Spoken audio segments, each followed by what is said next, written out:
अवधूत चिंतन श्री गुरुदेव दत्त। शुभ astro bye Jayashree channel में आप सभी का दिल से बहुत बहुत बहुत स्वागत है। दोस्तों, आज हम श्री दत्तात्रेय और सोहम से कोहम की यात्रा तथा गर्भावास का वर्णन दत्त महात्म्य में कैसे किया गया है यह जानेंगे। दोस्तों, अनेक तरह के दोष पाप नित्य ही हमारे हाथों से होते रहते हैं। कुछ दोष पाप ऐसे होते हैं जो हमें ना समझे में हम कर जाते हैं, जिसका हमें ज्ञान भी नहीं होता है। हम भूल भी जाते हैं कि हमने ऐसा कभी किया है। इसमें से सबसे बड़ा दोष कृतज्ञता होती है, यानी कि दूसरों ने हम पर किया हुआ एहसान को भूलना। यह एहसान कौन सा और किसने कब हम पर किया, यह भी हम नित्य भूल रहे हैं। और एहसानों को चुकाया नहीं तो हम कर्मों के फेरों में फंसे रहकर पुनः जन्म पुनः मृत्यु के फेरों में पड़े रहते हैं। हमें मुक्ति की राह नहीं मिल सकती जब तक हम कर्मों के फेरों में हम जब तक हमारे प्रारब्ध नहीं फिरते तब तक तो मुक्ति मिलना असंभव ही है। दोस्तों, दत्त महात्म्य इस ग्रंथ में गर्भावास का बहुत ही सूक्ष्मता से वर्णन किया गया है। गर्भावास के 9 माह तो नरक लोक से भी अत्यंत कष्टप्रद होते हैं, ऐसा परमहंस परिव्राजकाचार्य श्री वासुदेवानंद सरस्वती महाराज ने दत्त महात्म्य इस ग्रंथ में लिखा है। इस बात से हम यह सोच सकते हैं कि गर्भावास कितना कठिन हो सकता है, कितना कठिन होता है। इस गर्भावास में अनेक तरह की पीड़ा यातनाएं जीव को सहनी पड़ती है।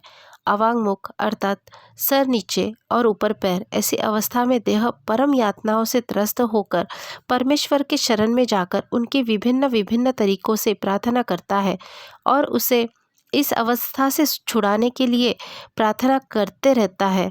और जब ईश्वर उसके सन्मुख प्रकट होते हैं तो ईश्वर से सत्कर्म करने और आपका भजन नाम स्मरण करने का वादा भी करता है। लेकिन जन्म लेते ही जीव यह वादा भूलकर मैंने ऐसा कब कहा था, वैसे भी यह वादा याद आने के लिए पूर्व जन्म के अनेक सत्कर्म चाहिए होते हैं। सत्कर्मों के बिना हम वह वादा याद ही नहीं रख पाते।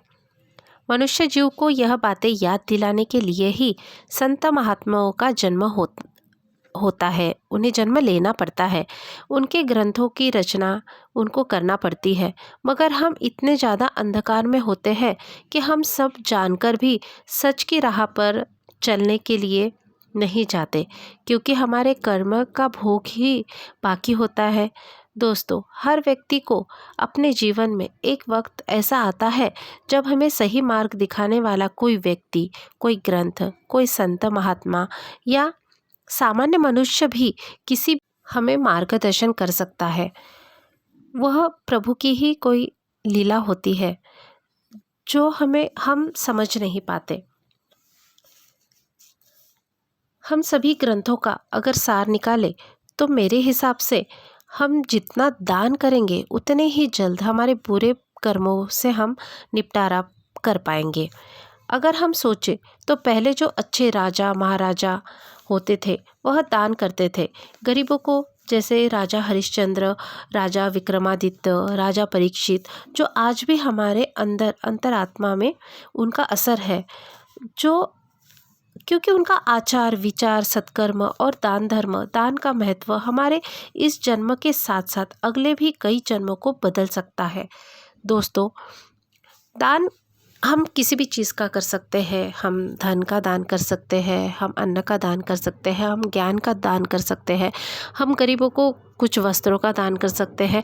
दान भी अनेक प्रकार के होते हैं। अगर हम में दान करने की क्षमता नहीं है, हम दान कर नहीं सकते हैं, इतनी हमारी परिस्थिति नहीं है, तो हम किसी भी एक ग्रंथ का हमेशा पठन कर सकते हैं, किसी एक स्तोत्र का नित्य पठन कर सकते हैं, जिससे भी हमें पुण्य की प्राप्ति होती है और हमारे प्रारब्ध कर्म कम हो सकते हैं, हमारे ऊपर आने वाली अनेक तकलीफ़ें दूर हो सकती है। इसलिए हमें दान करना ज़रूरी होता है। दोस्तों, आपको मेरा यह चैनल कैसा लगता है? आपको मेरा वीडियो अगर पसंद आता होगा तो आप मेरे चैनल पर अगर नए होंगे तो इसे लाइक सब्सक्राइब ज़रूर कीजिए, शेयर ज़रूर कीजिए।